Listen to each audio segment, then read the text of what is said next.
Ang huling pag-asa ay nasa Pilipinas. Si Sofia, 26, isang medikal na estudyante. Ang pambihirang pag-asa ay nasa Pilipinas kay Sofia Miller, isang 26 taong gulang na estudyante ng medisina.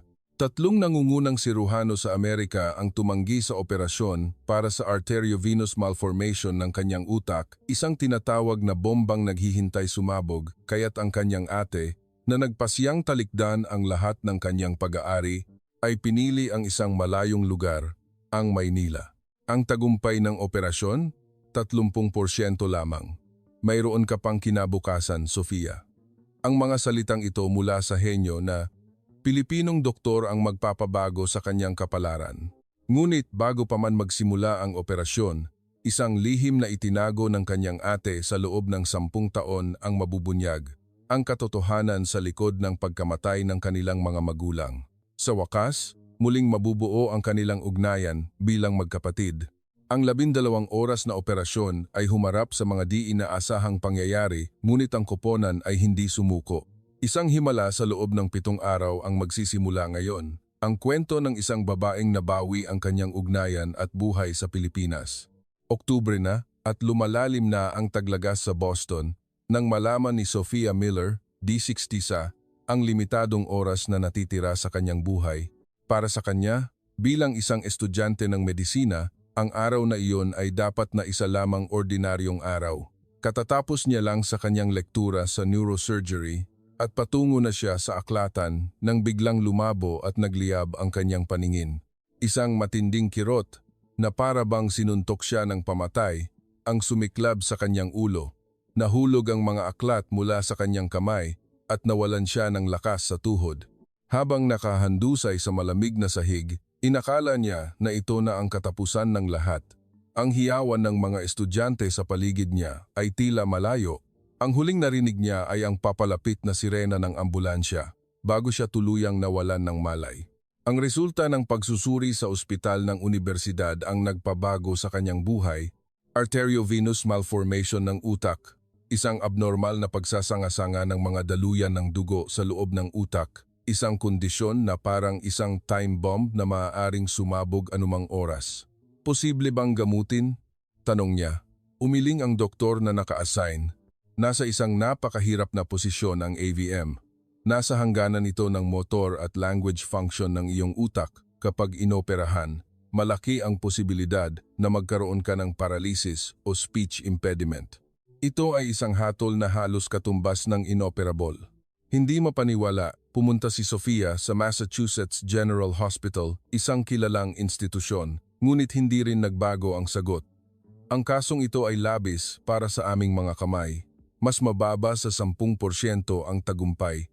70% ay magkakaroon ng malubhang after effects. Hindi pa rin sumuko. Binisita ni Sofia ang isang espesyalista sa New York, ang Chief of Cerebrovascular sa Columbia University Medical Center, na isang nangungunang autoridad sa buong Amerika.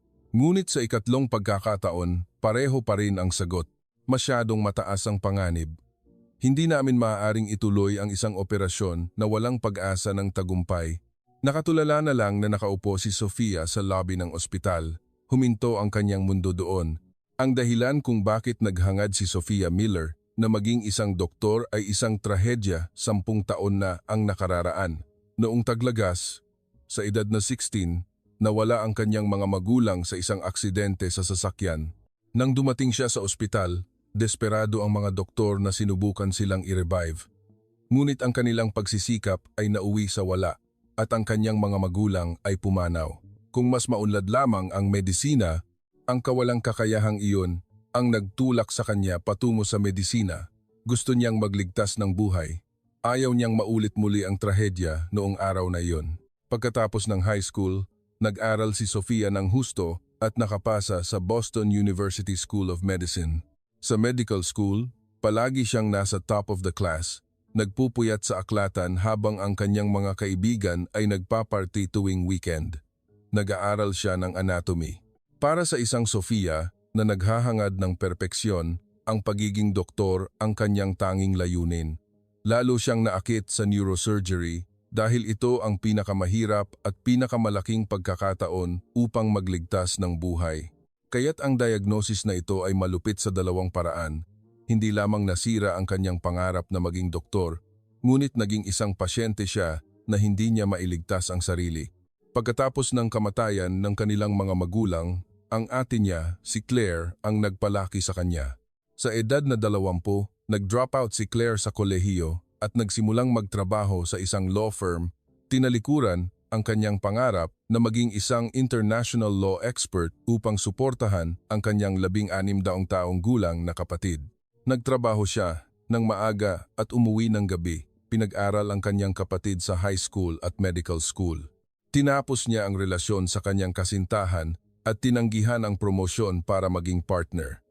10 taon siyang nagsakripisyo ng lahat para sa kanyang kapatid. Ngunit si Sofia ay hindi kayang tanggapin ang pag-aalay ng kanyang ate ng buong puso. Isang guilt ang sumusunod sa kanya. Nasira ang buhay ng kanyang ate dahil sa kanya. Ang damdaming ito ang nagpalayo kay Sofia sa kanyang ate.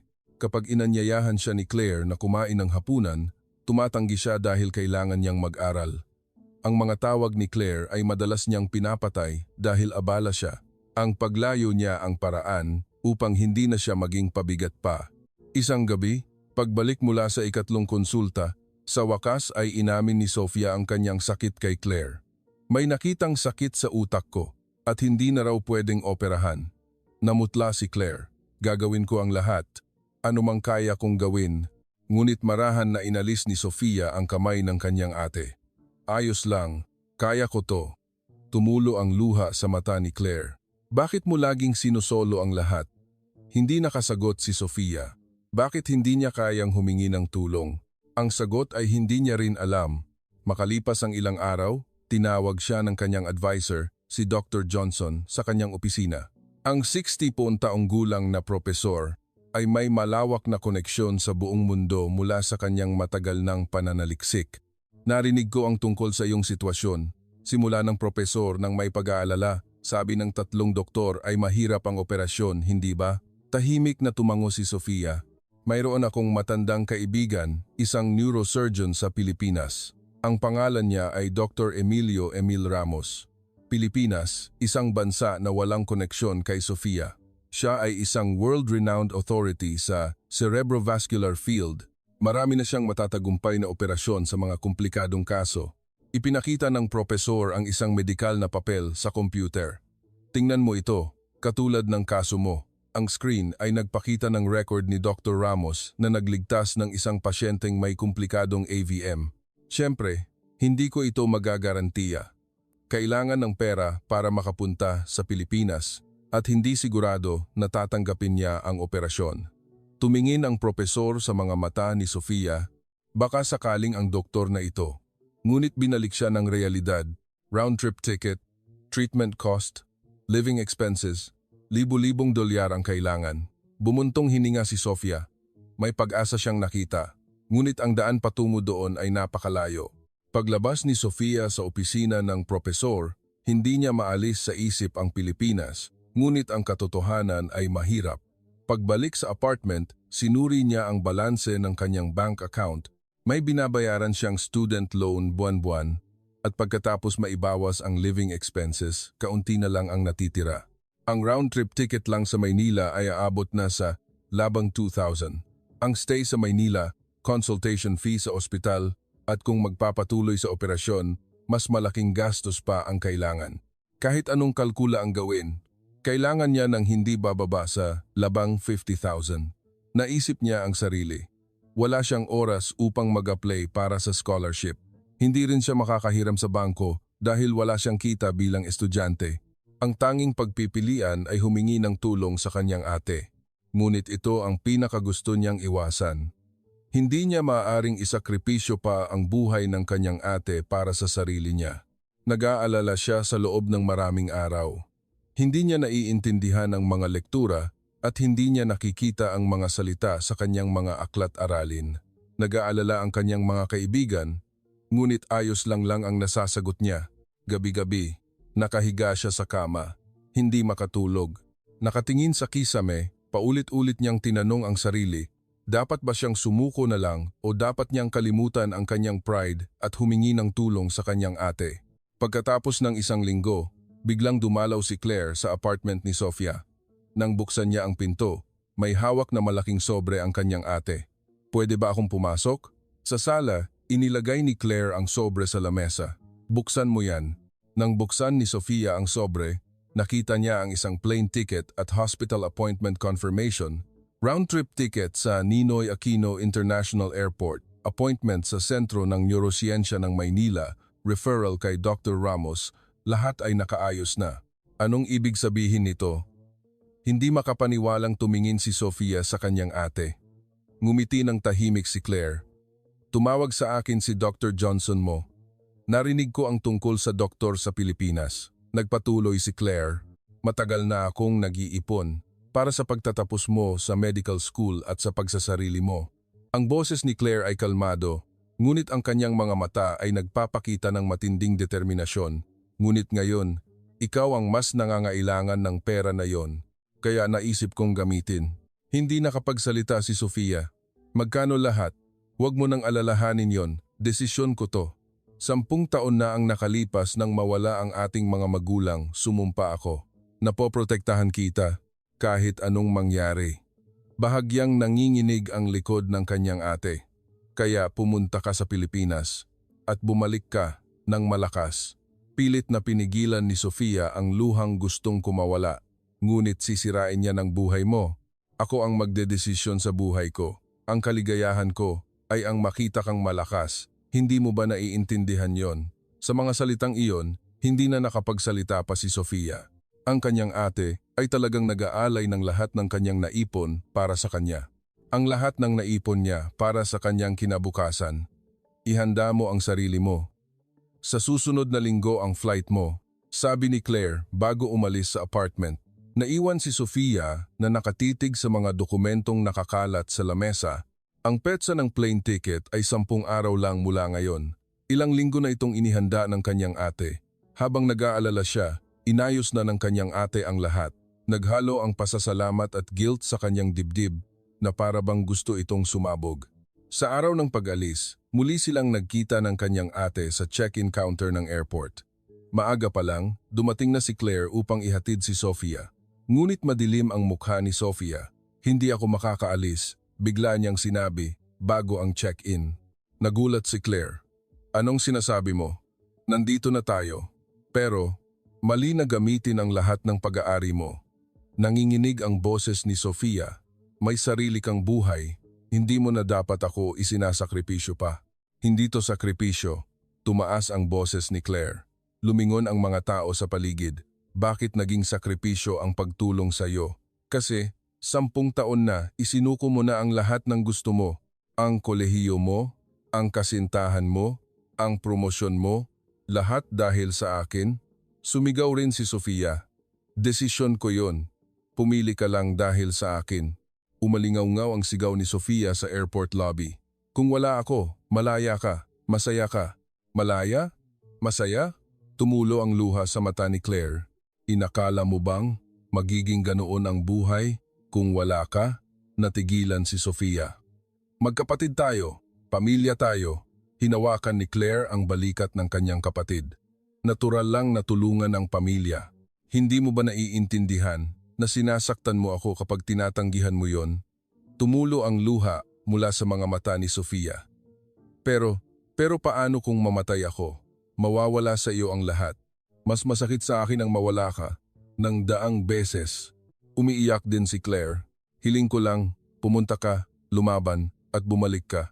Niyakap ng ate ang kanyang kapatid ng mahigpit. Hindi ka nag-iisa. Nandito ako, palagi. Umiyak ng malakas si Sofia sa bisig ng kanyang ate. Ang emosyon na naipon sa loob ng 10 taon ay umapaw na parang sirang dam.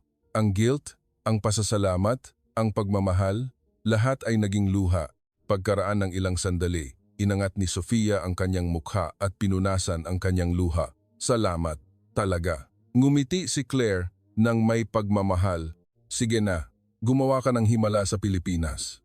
Sa loob ng 13 oras na flight, hindi nakatulog si Sofia. Sa labas ng bintana, malawak ang Pacific Ocean. Ngunit ang kanyang isip ay punong-puno ng iba't ibang kaisipan. Ang doktor, Nahaharapin niya sa Pilipinas ang success rate ng operasyon at ang gabing iyon, 10 taon na ang nakararaan. Huminga ng malalim si Sofia at pumikit. Ang alaala ng araw na iyon ay bumalik ng buong buo. Taglagas noong 16 siya. Nag-aaway sila ng kanyang ate tungkol sa isang maliit na bagay. Hindi na niya maalala kung ano ang dahilan. Siguro tungkol sa homework o kaibigan. Isang walang kwentang pagre-rebelde na tipikal sa isang teenager. Sinabi lang ng ate niya na nag-aalala siya, ngunit sumagot si Sofia ng, "Huwag kang makialam! Hindi ka nanay!" Nanahimik si Claire. Habang nag-aaway, umalis ang kanilang mga magulang lulan ng kotse. "Babalik agad kami," sabi ni tatay bago isara ang pinto. Ito ang huling mga salita nila. Bandang 11 ng gabi, tumawag ang pulis. Aksidente sa highway. Isang sasakyan ang lumagpas sa center median at bumangga sa kanila. Nang dumating sila sa ospital, buhay pa ang kanilang mga magulang. Nagdasal ang magkapatid sa labas ng operating room. Hawak ni Claire ang kamay ng kanyang kapatid. Nanginginig. Ang pagmamadali ng mga doktor at nurse ay nagpapakita ng kalubhaan ng sitwasyon. Bago mag-umaga, lumabas ang isang doktor. Sa sandaling nakita ni Sofia ang kanyang mukha, naintindihan na niya ang lahat. Nauna si tatay at si nanay ay sumunod pagkatapos ng 2 oras. Napaluhod si Claire, umiiyak ng walang tunog. Si Sofia ay walang naramdaman. Sadyang labis ang naramdaman niya, kaya wala siyang naramdaman. Ang kanyang puso ay nagyelo. Isang salita lang ang umikot sa kanyang isip, "Kasalanan ko." Kung hindi sana sila nag-away ng ate niya, kung nagkabati sana sila ng mas maaga, baka hindi umalis ang kanilang mga magulang, baka umalis sila ng mas huli. Kung ganoon, hindi sana sila na aksidente. Nalaman niya kalaunan na umalis ang kanyang mga magulang upang bumili ng sorpresa para sa kanyang kaarawan. Sa susunod na linggo ang kanyang 17 kaarawan at naghahanda sila ng sorpresa. Nang malaman niya ito, naging permanente ang guilt ni Sofia. Namatay ang mga magulang ko dahil sa akin, dahil sa kaarawan ko. Sa loob ng sumunod na ilang taon, hindi niya masabi ang katotohanan sa kanyang ate. Paano niya aaminin na siya ang dahilan ng pagkamatay ng kanilang mga magulang, kaya lumayo siya. Hindi niya matanggap ang kabaitan ng kanyang ate. Hindi niya kayang maging vulnerable. Alam niya na patuloy niyang sinasaktan ang kanyang ate. Isang in-flight announcement ang nagpagising kay Sofia. Malapit na tayong lumapag sa Ninoy Aquino International Airport. Mabilis ang tibok ng puso ni Sofia. Sa bansang ito, mayroong doktor na magbabago ng kanyang kapalaran. Sa bansang ito, baka mabuhay siyang muli. Bumaba ang eroplano, papalapit sa lupa. Isang bansa na hindi niya alam, iba ang wika at kultura, ngunit nandito ang pag-asa. Sa sandaling lumapag ang eroplano, huminga ng malalim si Sofia. Natapos na ang mahabang paglalakbay at magsisimula na ang bago. Paglabas niya sa eroplano, nakita niya ang kaibahan ng airport. Mayroong maraming tao, ngunit may pakiramdam ng kapayapaan. Kinuha niya ang kanyang bagahe at lumabas sa arrival lobby. Paglabas niya sa airport, naramdaman niya ang hangin ng Maynila. Medyo mas mainit at mas mahalumigmig kaysa Boston. Sumakay siya ng bus at pumasok sa expressway. Sa labas ng bintana, kumalat ang mga tanawin na hindi niya pa nakikita. Ang mga bahay, billboard, signage sa Filipino, lahat ay bago at banyaga. Pumasok ang bus sa lungsod ng Maynila. Matataas na gusali, mga residential area, mga shopping street, naglalakad ang mga tao, nagbibisikleta, ang pang-araw-araw na buhay ng bansang ito ay nasa harap niya. Ikinulong ni Sofia ang kanyang noo sa bintana, pilit na inukit ang lahat sa kanyang isip. Ang bansang maaaring magbago ng kanyang buhay, ang lugar kung saan maaaring mangyari ang himala. Sa wakas, dumating si Sofia sa ospital. Sentro ng neurosiyensya ng Maynila. Dito, magsisimula ang lahat. Bumukas ang automatikong pinto at humakbang si Sofia. Nagtungo siya sa reception. "Sofia Miller po. May appointment." Ngumiti ang reception staff at sinuri ang mga dokumento. Nag-ooperate ng isang tablet. "Maligayang pagdating po. Paki-fill up muna po ang intake form." Ang mga dokumento ay maayos na nakasulat sa Ingles at tumpak ang mga terminolohiyang medikal. Ipinasa ni Sofia ang mga ito kasama ng kanyang mga medikal na record. "Salamat po. Sisiguraduhin naming masuri ang mga ito." Ang consultation po kay Dr. Ramos ay bukas, 10 ng umaga. Magpahinga na po muna kayo sa hotel ngayon. Pagkatapos ng check-in, nagtungo si Sofia sa hotel. Pagpasok niya sa kuwarto at paglagay ng bagahe, sa wakas ay naramdaman niya ang pagluwag ng kaba. Sa bintana, tanaw ang skyline ng Maynila. Matataas na gusali, dumadaan ng mga kotse sa daan, may mga taong nabubuhay. Bukas, magsisimula na ang consultation na magdedesisyon sa kanyang kapalaran. Kinabukasan, 10 ng umaga, naghihintay si Sofia na tawagin ang kanyang pangalan sa labas ng consultation room. Pinawisan ang kanyang palad. Malakas ang tibok ng kanyang puso. Ang doktor na ito ang magpapasya sa kanyang kapalaran. Miss Miller, pasok po. Pinangunahan siya ng isang nurse sa consultation room. Sa likod ng mesa, may nakaupong lalaki. Siya si Dr. Emilio Ramos. Tumayo siya nang makita si Sofia. Maligayang pagdating, Miss Miller. Salamat sa pagdating. Ang kanyang boses ay mababa at kalmado. Maupo ka. Nang makaupo si Sofia, muling umupo si Dr. Ramos at tumingin sa tablet na hawak niya. Ang MRI image ni Sofia ay ipinapakita sa screen. Tahimik na tinitigan ng doktor ang image sa loob ng ilang sandali. Ang kanyang mukha ay seryosong-seryoso. Maya-maya, inangat niya ang kanyang mukha. Sinuri ko na ang lahat ng material na ipinadala mula sa Boston tungkol sa iyong kaso. Nagsimulang magsalita si Dr. Ramos nang may pag-iingat ngunit tapat. Totoong nasa mahirap na posisyon ang AVM. Naiintindihan ko kung bakit tumanggi ang 3 doktor na mag-opera. Isang malamig na damdamin ang kumalat sa dibdib ni Sofia. Sasabihin din ba niya ang parehong bagay? Ngunit ang susunod na salita ni Dr. Ramos ay iba. Ngunit hindi ko ito itinuturing na imposible. Napahinga si Sofia. Sa loob ng 40 taon, nakipaglaban ako sa cerebrovascular system. Marami na akong naranasan na kaso na katulad mo. Pinalaki ng doktor ang image at nagsimulang ipaliwanag ng detalyado. Totoong mataas ang panganib, ngunit hindi ito ganap na walang pag-asa. Ang kanyang paliwanag ay technical, ngunit madaling intindihin. Ang posisyon ng AVM, ang kondisyon ng mga daluyan ng dugo sa paligid, ang ruta na maaaring lapitan sa operasyon. Tiningnan ni Dr. Ramos ang kaso mula sa isang anggulo na iba kaysa mga doktor sa Amerika. Gayunpaman, nagpatuloy ang doktor ng may seryosong mukha. Bago magdesisyon, kailangan ko ng mas detalyadong pagsusuri. Hayaan mong suriin namin ang lahat muli gamit ang aming pinakabagong kagamitan. Pagkatapos, gagawa kami ng huling desisyon kung posible ba ang operasyon. Tumango si Sofia. Gaano katagal po? 1 linggo. Kailangan mong maospital sa loob ng panahong iyon. Hindi ko sasabihin na madali lang ang operasyon. Ngunit 26 taong gulang ka pa lang, mayroon kang karapatan na lumaban. Sa mga salitang iyon, sa unang pagkakataon, naramdaman ni Sofia ang tunay na pag-asa. Hindi sumusuko ang doktor na ito sa kanya. Pilit niyang hinahanap ang posibilidad. Doktor, tulungan niyo po ako. Yumuko ng malalim si Sofia. Ngumiti ng may pag-iingat si Dr. Ramos. Labanan natin ito ng magkasama. Mula sa unang araw ng confinement, sunod-sunod ang mga pagsusuri ni Sofia. Ang una ay ang pinakabagong MRI scan. Medyo mag-iiba ang pakiramdam, ngunit halos walang sakit, sabi ng technician. Sa katunayan, ang naramdaman lang ni Sofia ay bahagyang presyon.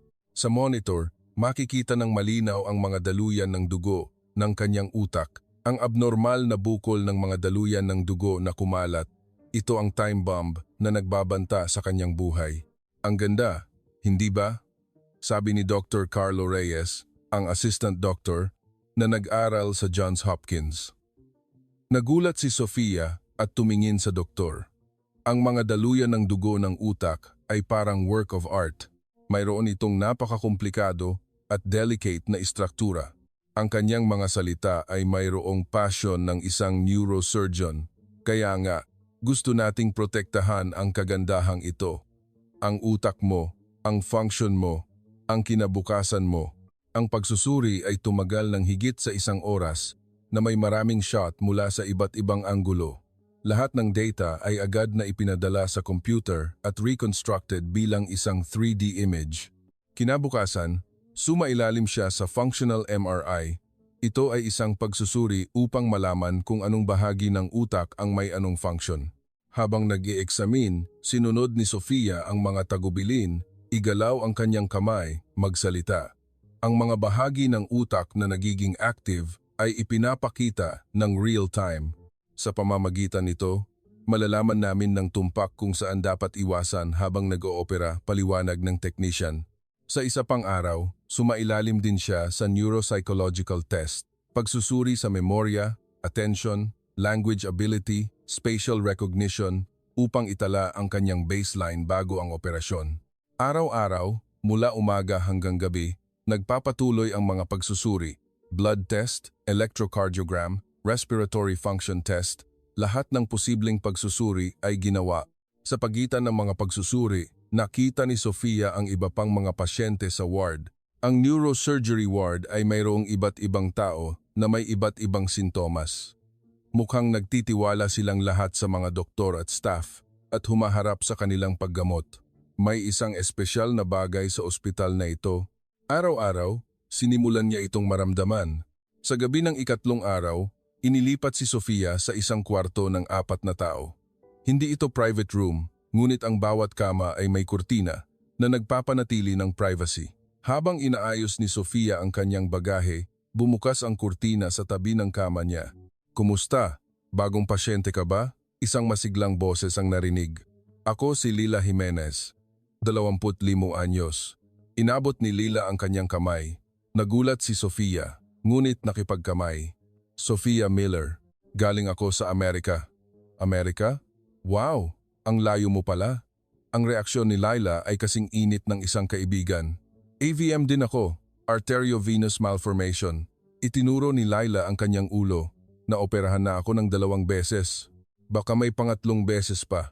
Sabi niya ito habang tumatawa, na parang hindi isang malubhang sakit ang pinag-uusapan.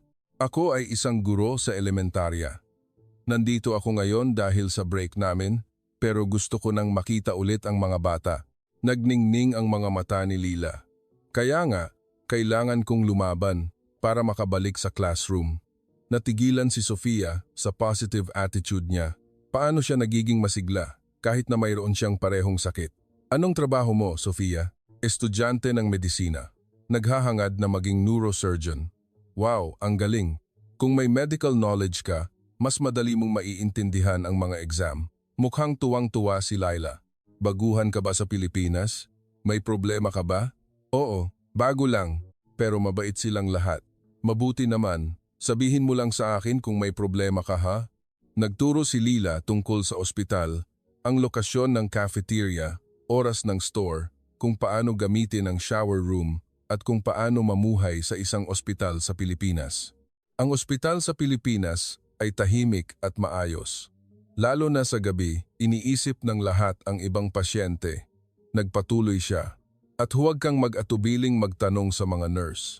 Mababait silang lahat." Nagpatuloy si Lila. Si Dr. Ramos ay mukhang istrikto, pero talagang caring sa pasyente. 2 beses niya akong tinulungan. "Kaya mo rin yan, Sofia. Swerte na ang pagpunta mo sa ospital na ito." Sa liwanag ni Lila, unti-unting lumambot ang puso ni Sofia.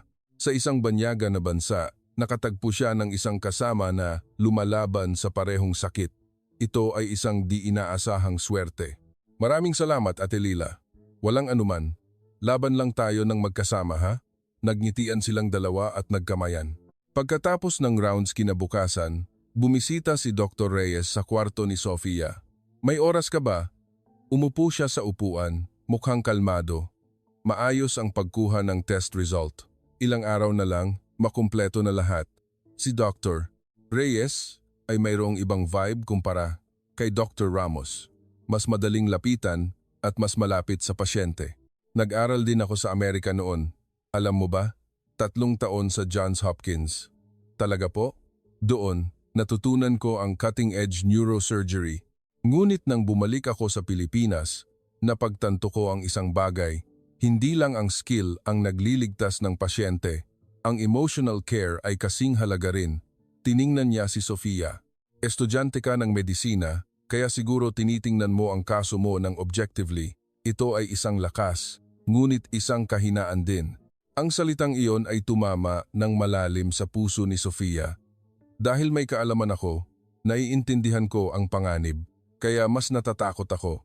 Nagpatuloy si Dr. Reyes. Ngunit tandaan mo, hindi ang numero ang lahat. Ang medisina ay science ng probability, ngunit ang tao ay hindi statistics.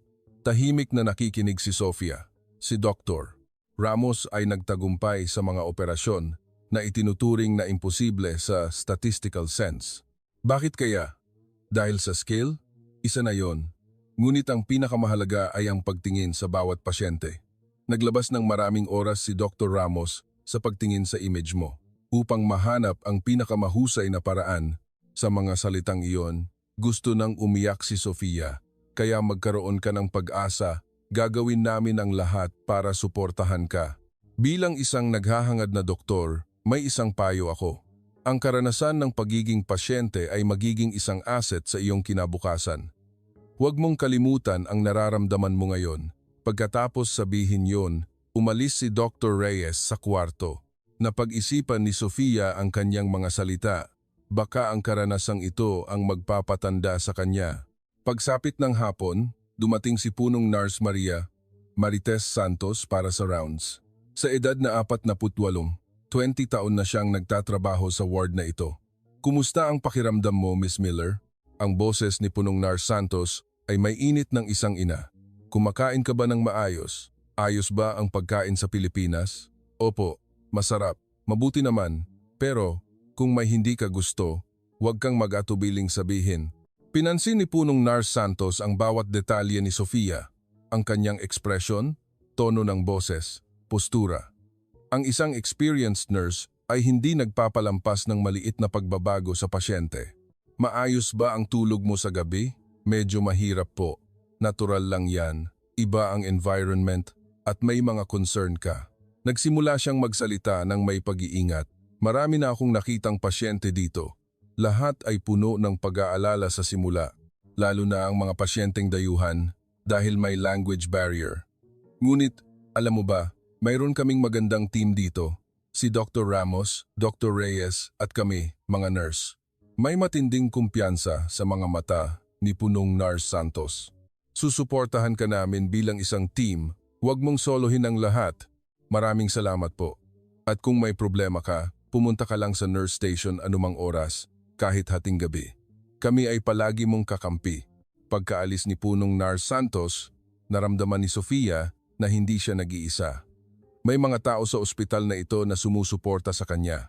Mga doktor, mga nurse, at mga kasama na lumalaban sa parehong sakit. Sa isang banyaga na bansa, nakatagpo siya ng bagong pamilya. Pagkatapos ng isang linggo, nakumpleto na ang lahat ng test results. Tinawag ni Dr. Ramos si Sofia sa consultation room. Ang mukha ng doktor ay tila mas mabigat kaysa karaniwan. Miss Miller, maupo ka. Umupo si Sofia.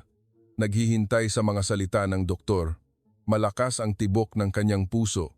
Ipinakita ni Dr. Ramos ang 3D image sa isang malaking monitor. Ang utak ni Sofia ay ipinapakita ng 3-dimensionally mula sa iba't ibang anggulo. Sinuri namin ang lahat ng test data. Sa totoo lang, tinuro ng doktor ang image. Ang iyong AVM ay mas komplikado kaysa sa inakala. Ang clump ng red vessels ay kumalat ng komplikado sa deep part ng utak. Ang posisyon na ito ay napakalapit sa motor function, sensory function, at language function. Nagpakita si Dr. Ramos ng isa pang image. Bukod pa rito, may 5 feeding vessels sa AVM. Kadalasan, 2 o 3 lang. Naunawaan ni Sofia ang paliwanag, kahit technical. Mas maraming daluyan ng dugo, mas mahirap ang operasyon. Magiging tapat ako. Ang success rate ng operasyon na ito, base sa aking karanasan, ay humigit kumulang 30%. 30%? 3 beses lang sa 10 beses ang tagumpay. Ang natitirang 70% po? Tanong ni Sofia. Nanginginig ang boses.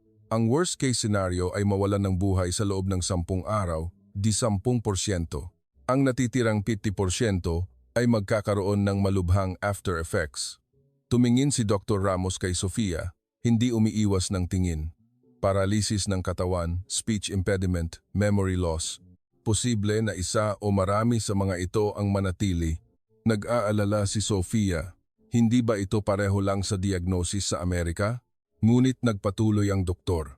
Kung hindi mo gagawin ang operasyon, ang rupture rate sa loob ng 5 taon ay 80%. Sa madaling salita, mahirap ang pagpipilian mo. Operasyon, 30% tagumpay.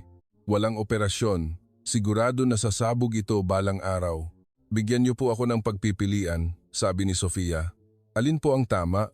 Pagkatapos ng mahabang katahimikan, nagsalita si Dr. Ramos. Bilang isang doktor, nag-aalangan ako kung dapat ko bang irekomenda sa iyo ang operasyon. Nagulat si Sofia sa tapat niyang salita. Ang 30% ay hindi mataas na numero. Kung magkaroon ka ng after effects mula sa operasyon, ako ang kukuha sa iyong buhay. May malalim na sakit sa mata ng doktor. Kaya bigyan mo ako ng oras. Susuriin ko ulit ang lahat ng data. Maghahanap ako ng pinakamahusay na paraan. Gaano katagal? 3 araw. At pakiusap, papuntahin mo rin ang iyong pamilya. Hindi mo dapat gawin ang desisyong ito ng mag-isa. Paglabas ni Sofia sa consultation room, tumayo lang siya sa hallway. 30%. Ang numerong iyon ay paulit-ulit sa kanyang isip. Sa huli, hindi niya ba nakita ang pag-asa? Sa gabing iyon, nanatili si Dr. Ramos na nag-iisa sa kanyang research room. Ang data ni Sofia ay nakakalat sa mesa. MRI images, angiograms, 3D reconstruction. Paulit-ulit niya itong sinuri. Ang kaalaman at skill na nakuha niya sa loob ng 40 taon. Ngunit kahit na ganoon, mahirap pa rin ang kasong ito. Ang misyon ng isang doktor ay iligtas ang pasyente. Ngunit kasabay nito, hindi dapat saktan ang pasyente. 10 taon na ang nakararaan, nag-opera si Dr. Ramos sa isang katulad na kaso. Mababa rin ang success rate noon. Ngunit dahil sa matinding kagustuhan ng pasyente at pamilya, nagdesisyon siyang mag-opera. Ang resulta ay partial success. Nailigtas ang buhay, ngunit ang pasyente ay nagkaroon ng paralysis sa kaliwang bahagi ng katawan. Naaalala pa rin niya ang mukha ng pasyente na yon. Salamat po, doktor. Masaya na ako na buhay ako, sabi niya. Ngunit tinanong niya ang sarili bilang isang doktor kung tama ba ang ginawa niya. Si Sofia ay isang 26 taong gulang na estudyante ng medisina. May naghihintay na buhay sa kanya. Bilang isang doktor na magliligtas ng tao, baka maalis niya ang posibilidad na yun sa kanyang operasyon. Pinalaki ni Dr. Ramos ang image, sinundan ang takbo ng mga daluyan ng dugo ng detalyado. May iba pa bang paraan? Mayroon bang paraan upang mabawasan ang panganib? Habang lumalalim ang gabi, nag-iisa siyang naghahanap ng sagot. Pagkatapos ng 3 araw, bumisita si Claire sa kwarto ni Sofia. Tumawag si Dr. Ramos, kaya umalis si Claire sa trabaho at nagmadaling pumunta sa Pilipinas. Sofia, ang mukha ng ate niya na nakita niya pagkatapos ng 10 araw ay mukhang pagod. Ate Claire, nagulat si Sofia at umupo. Bakit ka nandito? Tumawag si Dr. Ramos. Nakuha mo na ang test result. Narinig ko, 30%, walang masabi si Sofia. Ate Sofia, dapat mong gawin ang operasyon. Kung may 30% posibilidad, kailangan mo itong kunin. Ngunit umiling si Sofia. 70% ang failure. Mamatay ako o magkaroon ng disability. Ngunit kung hindi ka mag-oopera, sasabog yan balang araw. Maaari ka pang mabuhay ng normal sa loob ng 5 taon. Binitawan ni Sofia ang kamay ng kanyang ate. Ayaw ko nang maging pabigat sa iyo, ate. Pabigat? Tumaas ang boses ni Claire. Anong sinasabi mo? Buhay mo ang nakataya. Kaya nga, sumigaw din si Sofia. Kung magkaroon ako ng disability sa operasyon, kailangan mo akong alagaan habang buhay. Anong masama doon? Masama, ate. Sapat na ang sinakripisyo mo para sa akin. Hindi ko na kaya pa. Hindi ikaw ang magdedesisyon. Ako ang magdedesisyon sa buhay ko. Ako mismo ang nagdesisyon na suportahan ka.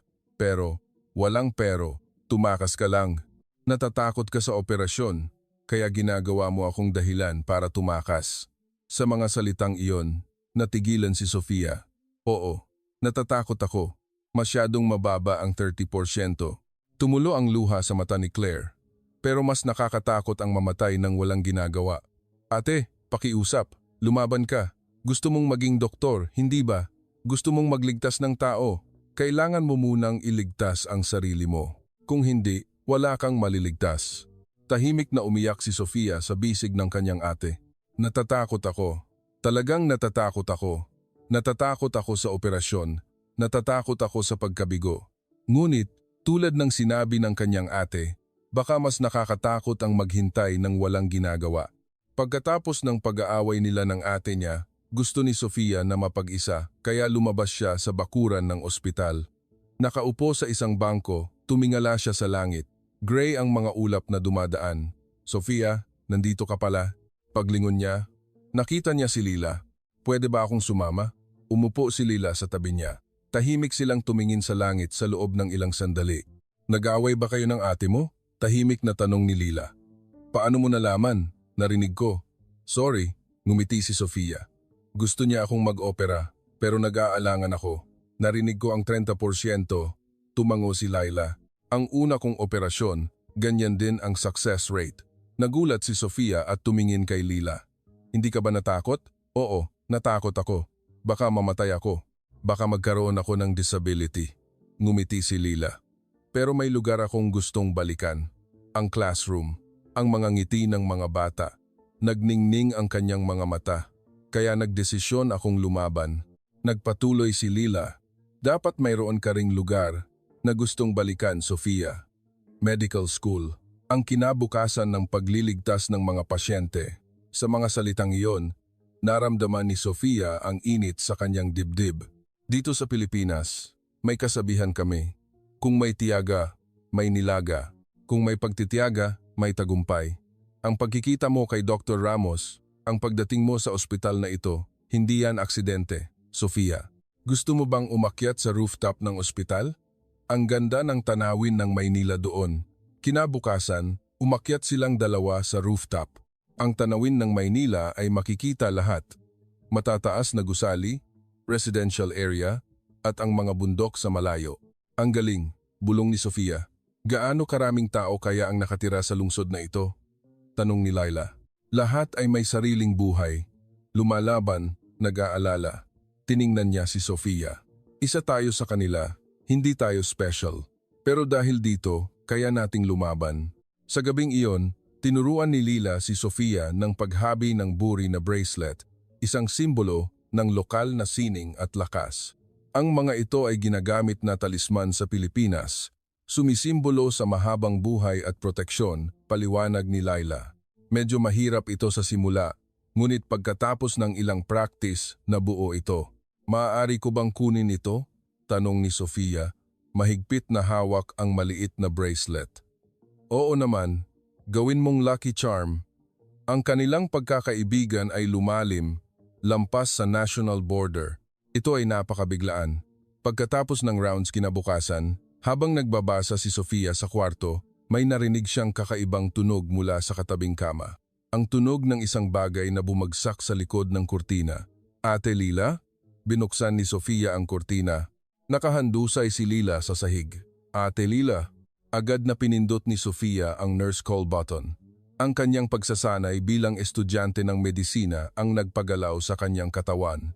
Secure the airway, recovery position, ngunit hindi huminto ang convulsions. Pagkatapos ng ilang segundo, dumating ang mga nurse. Posibleng rupture ng AVM. Kalmado ang pagbibigay ng utos ni Punong Nurse Santos. Tumawag kay Dr. Ramos. Ang kwarto ay napuno ng tensyon sa isang iglap. Isang stretcher ang dinala at isinakay si Lila. Sunod-sunod na dumating ang mga doktor, sinuri ang vital signs, bumaba ang blood pressure, level 3 consciousness, unequal pupils. Sa pagitan ng mga terminolohiyang medikal, nakatayo lang si Sofia, tulala. Si Lila, na tumatawa lang kaninang umaga, na nagturo sa kanya ng paghahabi ng buri, ngayon, nasa bingit na ng kamatayan. Miss Miller, ayos ka lang ba? Tanong ni Dr. Reyes. Ito ang realidad ng AVM. Walang nakakaalam kung kailan ito sasabog. Umalis ang stretcher sa kwarto.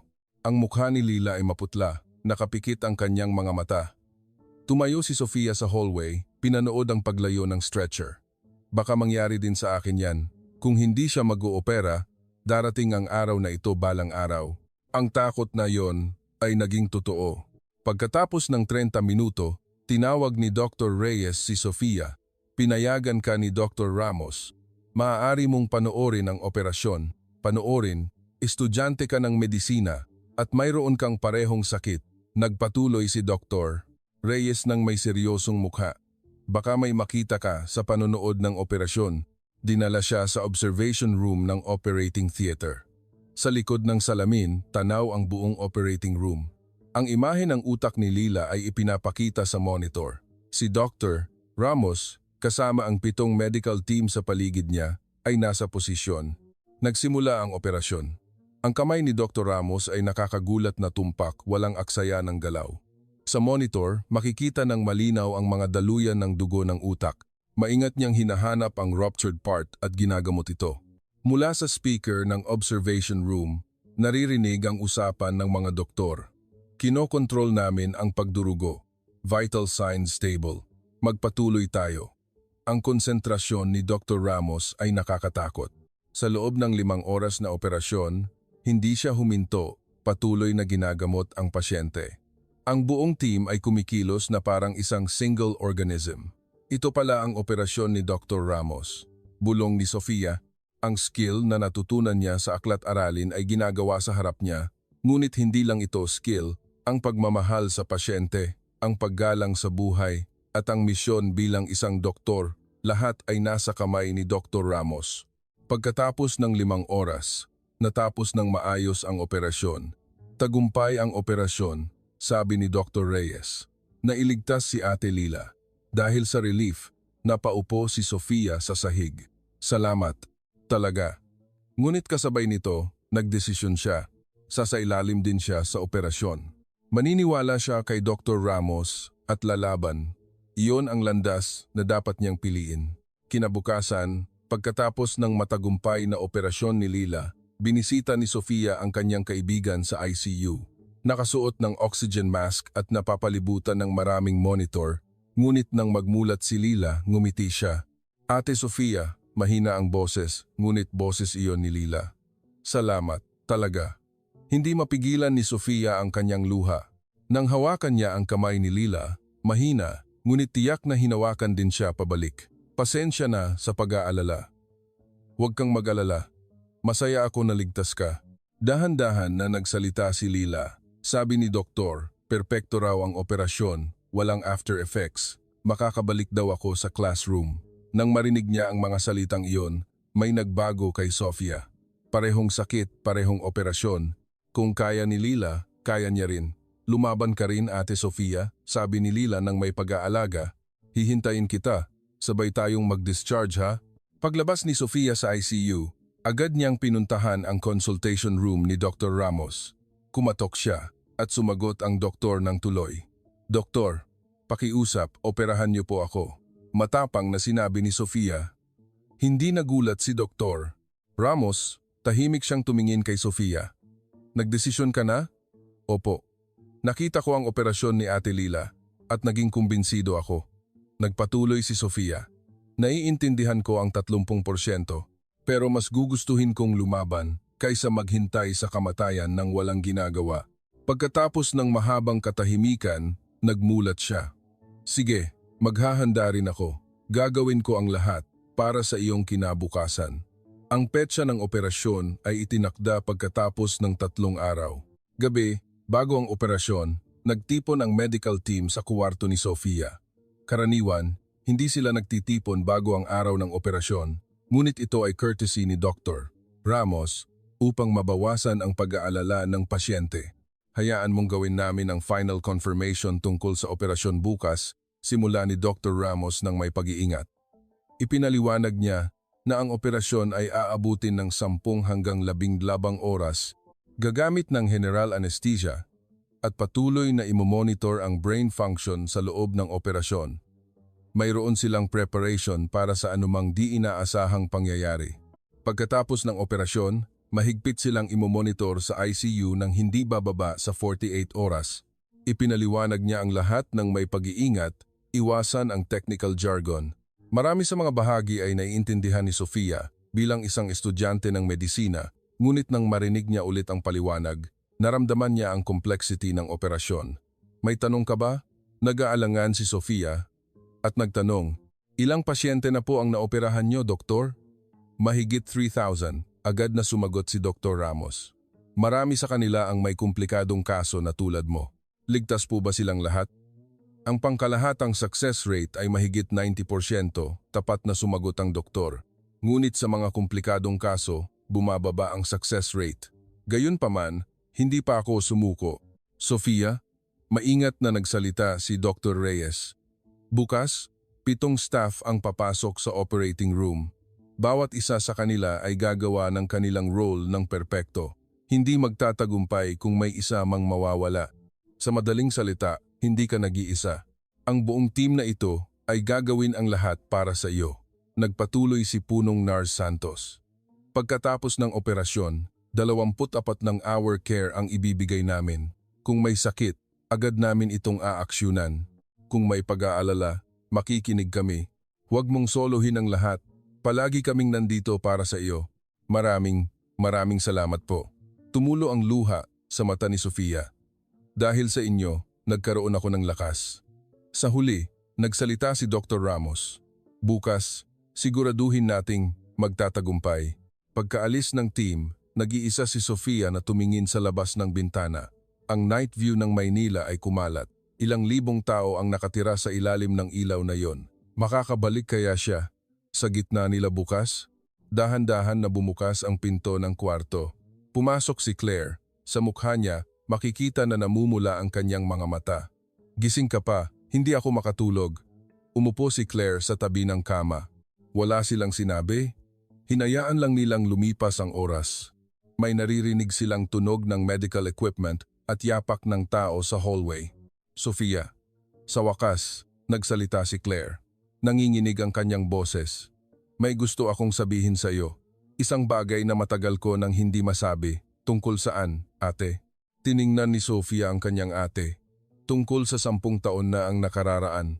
Ang araw na naaksidente ang ating mga magulang. Hinawakan ni Claire ang kanyang mga kamay sa kanyang tuhod.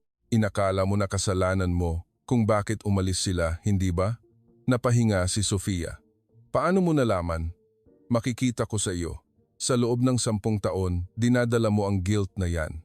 Huminga ng malalim si Claire. Ngunit, mali ang katotohanan. Hinawakan niya ang kamay ng kanyang kapatid ng mahigpit. Noong araw na yon, ako ang humiling na umalis sila. Ano, ang 17 kaarawan mo ay sa susunod na linggo, hindi ba? Nagplano ako ng surprise party. Ako ang humiling sa kanila na pumunta sa gitna ng gabi para bumili ng regalo. Tumulo ang luha sa mata ni Claire. Sabi ni nanay, bukas na lang. Pero iginiit ko, na yun na. Naging blanko ang isip ni Sofia.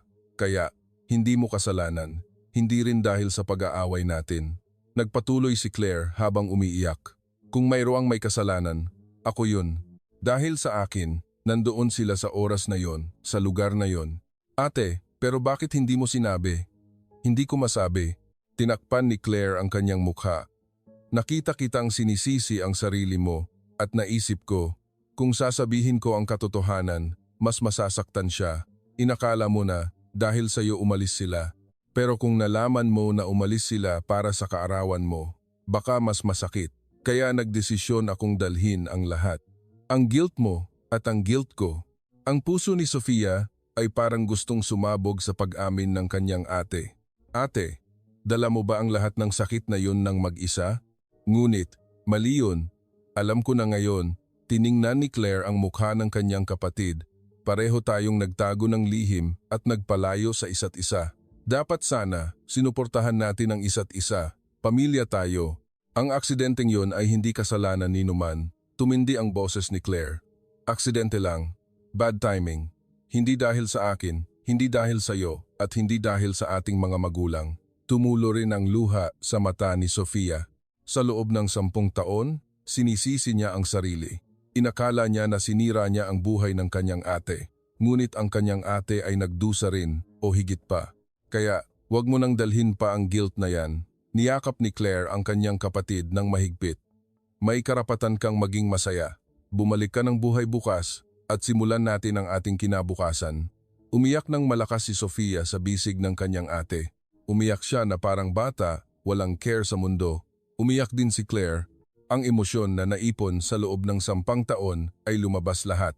Ate Sofia, bukas, magsisimula ka ng bagong buhay. Natatakot ako. Tapat na sinabi ni Sofia. Sobrang takot. Natatakot din ako. Ngunit hinawakan ni Claire ang kamay ng kanyang kapatid. Hindi ka nag-iisa. Nandito ako. Nandyan si Ate Lila. Nandito ang mga magagaling na tao sa ospital na ito. At higit sa lahat, ang sarili mong lakas. Hindi ako malakas. Malakas ka. Nawala ang ating mga magulang sa edad na 16 at nag-aral ka pa rin para maging doktor. Malakas ka. May lakas na sinabi ni Claire. Kung may lakas ka, malalampasan mo rin ang bukas. Tiningnan ni Sofia ang mukha ng kanyang ate. Mayroong malalim na pagmamahal at tiwala doon. Ate, maraming salamat sa lahat. Magkasama pa rin tayo. Ngumiti si Claire. Pagkatapos ng operasyon, lalakarin natin ang Maynila. Bilang magkapatid, ngayon bilang tunay na magkapatid. Oo, ngumiti rin si Sofia. Nagsisimula na ang bagong araw. At para kay Sofia, ito ang araw ng kanyang buhay. Ngunit hindi na siya nag-iisa. Nabawi niya ang ugnayan sa kanyang ate, napapalibutan ng mga taong sumusuporta sa kanya. Handa na siya. Ang kulay dalandan na ilaw ay nagbibigay liwanag sa Maynila. Ilaw ng pag-asa, ilaw ng bagong simula. Huminga ng malalim si Sofia. Aalis na ako. Hihintayin kita. Siguraduhin mong babalik ka. Ang magkapatid ay nagyakap ng buong puso. Pagkatapos ng 10 taon, wala ng pader, wala ng distansya. Mayroon na lang magkapatid na nagmamahalan ng malalim. 8 ng umaga. Nakasuot ng surgical gown, nakahiga si Sofia sa stretcher. Maingat na nagtanong si Punong Nars Santos. Handa ka na ba? Tumango si Sofia. Malakas ang tibok ng kanyang puso. Ngunit nakakagulat na kalmado, gumalaw ang stretcher at naglakad sa hallway. Ang mga fluorescent light sa kisame ay sunod-sunod na dumadaan. Bumukas ang pinto ng operating room at pumasok ang stretcher. Sumara ang pinto. Inihahanda ng medical staff ang lahat. Miss Miller, ilipat ka na po namin sa operating table. Sa suporta ng mga nurse, humiga si Sofia sa operating table. Malamig ang pakiramdam sa kanyang likod. Dumating si Dr. Ramos. Nakatago ang kalahati ng kanyang mukha sa surgical mask, ngunit ang kanyang mga mata ay kalmado. Mag-relax ka. Magtiwala ka sa amin. Opo. Nagsimulang maghanda si Dr. Saturnino, ang anesthesiologist. Ilalagay na namin ang anesthesia. Pumasok ang gamot sa IV line. Tumingala si Sofia sa kisame. Lumalabo na ang kanyang malay. Ang huling naisip niya ay ang ngiti ng kanyang ate. 9 ng umaga. Nagsimula ang operasyon. Sa operating room, si Dr. Ramos ang nasa gitna. Kasama si Dr. Reyes, 2 assistant doctor, 2 nurse, at si Dr. Saturnino, 7 tao. Lahat ay may perpektong konsentrasyon sa kanilang post. Maingat na ginagawa ni Dr. Ramos ang trabaho. Bawat galaw ay tumpak, walang aksaya. Ang 14 taon ng karanasan ay nasa kanyang kamay. Vital signs stable, ulat ng assistant doctor. Patuloy na imomonitor ang lahat ng monitor, blood pressure, heart rate, oxygen saturation. Intracranial pressure normal, kinumpirma ng assistant doctor. Ang operasyon ay nagpapatuloy ayon sa plano. Ngunit ngayon ang real challenge. Kailangang iwasan ang maraming important structures upang maabot ang AVM. Ang isang maliit na sugat ay magreresulta sa malubhang after effects. Tuksiyong, agad na tumugon ang nurse sa utos ni Dr. Ramos. Ang team coordination ay perpekto. Parang isang single organism, lahat ay kumikilos patungo sa parehong layunin. Pinapanood ni Dr. Reyes ang kamay ni Dr. Ramos. Nagbibigay ng suporta kung kailangan. Minsan, may maikling usapan sa pagitan nila. Iyon lang at ganap na naintindihan nila ang intensyon ng isa't isa. Isang synchronized action na binuo ng matagal na partnership. 11 ng umaga. Ang operasyon ay nasa kritikal na yugto. Sa wakas, nasa harap na ang AVM. Sa monitor, makikita ang mga daluyan ng dugo na kumalat ng komplikado. Dito magsisimula ang real challenge. Tumindi ang hangin sa operating room sa boses ni Dr. Ramos. Maingat niyang ginagamot ang bawat feeding vessel na dumadaloy sa AVM. Bawat paggamot ng vessel, nagbabago ang blood flow. Kinukumpirma ang pagbabago at nagpapatuloy siya sa susunod na vessel. Ang proseso na ito ay tumatagal. Kung magmamadali, masasaktan ang daluyan ng dugo. Ngunit kung masyadong matagal, tataas ang strain sa katawan ng pasyente. Si Dr. Ramos ay sumusulong ng matatag, nagpapanatili ng perpektong balanse. 1:00 ng hapon. Nasa gitna na ang operasyon. 3 sa 5 feeding vessels ang natapos na. Ngunit ang natitirang 2 ay nasa pinakamahirap na posisyon. Napakalapit sa motor at language area. Kung magkamali siya, mawawalan si Sofia ng kontrol sa kanyang katawan o ng kanyang wika. Walang pagbabago sa brainwaves, ulat ni Dr. Saturnino. Patuloy na imo-monitor ang brain function sa loob ng operasyon. Kung may anumang abnormalidad, handa silang tumugon agad. Sandaling huminto si Dr. Ramos, huminga ng malalim, at muli siyang nagpatuloy sa trabaho ng maingat. Tumitingin sa microscope, ino-operate niya ang instrument sa millimeter scale accuracy.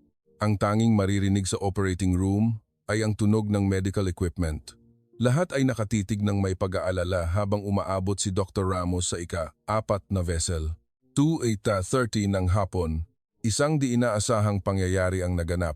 Sa sandaling ginamot ang ika-4 na vessel, nagsimulang dumugo mula sa isang manipis na daluyan ng dugo. Bleeding, agad na tumugon si Dr. Reyes.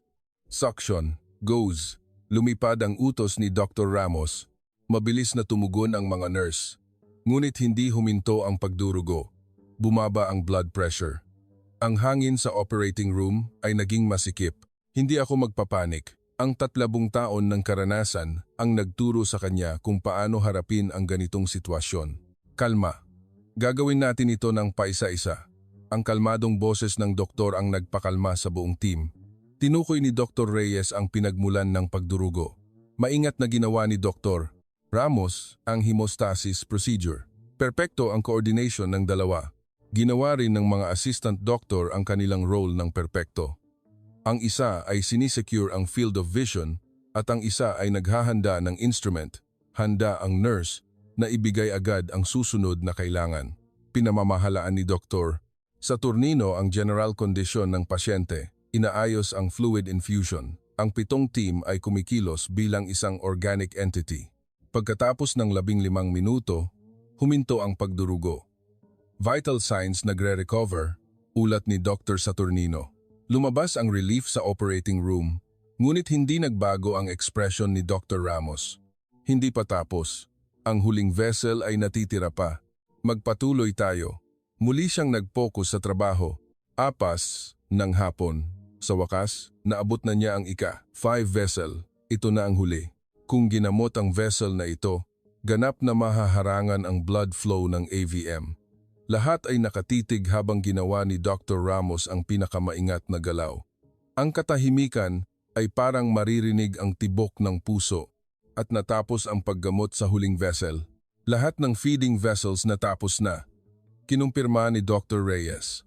Sa monitor, makikita na huminto ang blood flow ng AVM. Tagumpay ang operasyon. Ngunit hindi pa tapos. Maingat nilang kinumpirma at tinapos ang operasyon. 6 nong gabi. Ang 12 na oras na operasyon ay natapos na. Sa waiting room, nakaupo si Claire, mag-isa. Mula umaga, hindi siya umalis sa lugar na ito. Tinitingnan niya ang orasan at mahigpit na hinahawakan ang kanyang mga kamay. Binuksan niya ang aklat, ngunit walang salita ang pumasok sa kanyang isip. Nagdasal lang siya. Pagkatapos ng saksan ng gabi, bumukas ang pinto ng operating room. Lumabas si Dr. Ramos at naglakad patungo kay Claire. Tumayo si Claire. Ang kanyang puso ay parang gustong huminto sa kaba. Sinubukan niyang basahin ang resulta mula sa mukha ng doktor. Tagumpay ang operasyon. Nang marinig niya ang mga salitang iyon, nawalan ng lakas ang tuhod ni Claire. Umupo siya, tinakpan ang kanyang mukha. Hindi mapigilan ang luha, relief, kagalakan, pasasalamat. Lahat ay umapaw ng sabay-sabay. Ayos po ba ang kapatid ko? Tanong niya, nanginginig ang boses. Opo. Ganap na naalis ang AVM. Ngumiti ng may pag-iingat si Dr. Ramos. Mayroon kaming di inaasahang pagdurugo sa gitna, ngunit nalampasan namin ito bilang isang team. Sa ngayon, lahat ng function ay napanatili. Walang after effects. Umiyak ng malakas si Claire. Salamat po. Maraming salamat po. Yumuko siya ng paulit-ulit. Ang susunod na 48 oras ay kritikal na observation period, nagpatuloy si Dr. Ramos. Mahigpit naming imo-monitor siya sa ICU. Ilang oras pa bago siya magkamalay. Maari ko po ba siyang makita? Siyempre, pagkatapos mong kumalma, igagabay kita. Pagkaalis ng doktor, tumingala si Claire sa kisame. Inay, itay, buhay si Sofia. Bumalik siya. Sabi niya sa wala. 10 ng gabi. Nagsimulang magkamalay si Sofia. Ang una niyang naramdaman ay ang dull pain sa kanyang ulo. Sumunod ang iba't ibang tunog ng makina sa kanyang tainga. Ang regular na tunog ng beep, beep. Ang tunog ng air conditioning, yapak ng tao. Dahan-dahan niyang binuksan ang kanyang mga mata at nakita niya ang puting kisame. Miss Miller, gising ka na ba? Narinig niya ang boses ni Punong Nars Santos. Sinubukan ni Sofia na sumagot, ngunit walang lumabas na boses. Ayos lang. Tagumpay ang operasyon. Ngumiti ng may pag-iingat ang Punong Nars. Gagawa kami ng mabilis na check. Sundin mo ang utos ko. Maaari mo bang igalaw ang daliri ng iyong kanang kamay? Iginawa ni Sofia ang kanyang mga daliri. Gumagalaw. Gumagalaw ng maayos. Ang kaliwang kamay, gumalaw din. Ang mga paa, kaya niyang igalaw ang magkabilang paa. Ang galing! Sundin mo ang mata ko. Gumalaw din ang kanyang gaze ng walang problema. Ang lahat ng function ay napanatili. Isang himala, isang tunay na himala. Tumulo ang luha sa mata ni Sofia. Tatawagin ko na ang ate mo. Pagkaraan ng ilang minuto, pumasok si Claire. Sa sandaling nakita niya ang kanyang kapatid, umiyak din siya. Sofia. Hinawakan ni Claire ang kamay ng kanyang kapatid. Salamat, talaga. Hindi pa makapagsalita si Sofia, ngunit mahigpit siyang humawak pabalik. Hindi na kailangan ng salita, naunawaan na nila ang lahat. Buhay ako, magkasama nating lalakarin ang kinabukasan. Sapat na yon. Ang mga monitor ay nagpapakita ng matatag na vital signs. Heart rate, blood pressure, oxygen saturation, lahat ay normal. Si Sofia Miller ay nabigyan ng bagong buhay sa Pilipinas at nabawi rin niya ang ugnayan sa kanyang ate. Ang Pilipinas, na kanyang huling pag-asa, ay talagang gumawa ng himala. Isang linggo pagkatapos ng operasyon, maayos ang paggaling ni Sofia, masakit pa rin ang sugat sa kanyang ulo, ngunit malaya niyang nagagalaw ang kanyang mga kamay at paa at nakakapagsalita siya ng walang problema. Sa rehabilitation, nag-ehersisyo siya ng paglalakad sa ilalim ng gabay ng isang physical therapist. Sa simula, napapagod siya sa ilang hakbang lang, ngunit araw-araw ay humahaba ang kanyang paglalakad. Isang araw, binisita siya ni Lila sa kwarto. Maayos din ang paggaling ni Lila at sa susunod na linggo ay magdi-discharge na siya. Ate Sofia, nagtagumpay ka, sabi ni Lila nang nakangiti. Sama-sama tayong lumaban, hindi ba? Niyakap nila ang isa't isa, tuwang-tuwa. Ang ugnayan na nabuo sa pakikipaglaban sa parehong sakit ay magtatagal habang buhay. Sa final check-up ni Dr. Ramos, pinayagan si Sofia na mag-discharge. Ang galing ng paggaling mo. Ayos ka na, tumango ang doktor ng may kasiyahan. Ngunit kailangan pa rin ng regular na pagsusuri. Pag-uwi mo, magpa-check-up ka sa ospital sa Amerika. Sa araw ng discharge, naglakad si Claire at Sofia sa Maynila. Naglakad sila sa loob ng Intramuros at nagtungo sa Luneta Park. Umakyat sila sa SM Mall of Asia I at tiningnan ang skyline ng Maynila. Ang lungsod na ito ang nagligtas sa buhay ko, bulong ni Sofia. Magkahawak kamay ang magkapatid sa unang pagkakataon mula noong mga bata pa sila. Nagpahinga sila sa isang cafe at pinag-usapan ang kanilang kinabukasan. Alam mo ba, gusto kong magtrabaho sa Pilipinas balang araw, sabi ni Sofia. Gusto kong maging doktor at tumulong sa iba. Dito, ngumiti si Claire. Maganda yan. Susuportahan kita. Wala nang pader o distansya sa pagitan nila. Mayroon na lang malalim na pagmamahal at tiwala. 5 taon pagkatapos, Maynila. Isang araw ng tagsibol, punong-puno ng mga bulaklak ng sampagita at bougainvillea. Sa sentro ng neurosiyensya ng Maynila, mayroong isang babaeng doktor na nakasuot ng white coat. Si Dr. Sofia Miller, 31, nagtatrabaho siya bilang isang resident doctor sa ospital na ito. Nagtapos siya ng medical school sa Boston, kumuha ng Philippine Medical License at nag-aral sa ilalim ni Dr. Gramos. Dr. Miller, ang susunod na pasyente mo. Nagtungo si Sofia sa consultation room. May nakaupong babaeng pasyente doon. Nakakatapos lang ma-diagnose ng AVM. Nag-aalala ang mukha niya. Pareho siya sa sarili niya. 3 taon na ang nakararaan. Ayos lang. Ngumiti ng may pag-iingat si Sofia. Actually, nagkaroon din ako ng parehong sakit. Naoperahan ako sa ospital na ito at gumaling ako. Nagulat ang mata ng pasyente. Talaga po? Opo. Kaya gagaling ka rin. Ang kanyang mga salita ay may conviction. Pagkatapos ng consultation, pumunta si Sofia sa rooftop ng ospital. Tanaw ang Maynila. Sa lungsod na ito, nagsimula siya ng bagong buhay. Nailigtas ang kanyang buhay, nabawi niya ang ugnayan sa kanyang ate at nagsimula siya sa landas ng pagiging doktor. Tumunog ang kanyang smartphone, isang mensahe mula sa kanyang ate. Dinner tayo mamaya? Ngumiti si Sofia at sumagot, oo naman. Ang ibinigay ng Pilipinas sa kanya, hindi lang buhay, ang pagkakasundo sa pamilya, mga bagong kaibigan, ang misyon bilang isang doktor at pag-asa para sa kinabukasan. Ang Pilipinas, na kanyang huling pag-asa, ay nagbigay ng lahat kay Sophia Miller. Tumingala siya sa langit. Ang blue sky ay puno ng mga ulap. Ang ganda, talagang maganda. Nagpapasalamat siya ng buong puso na nabubuhay siya sa bansang ito.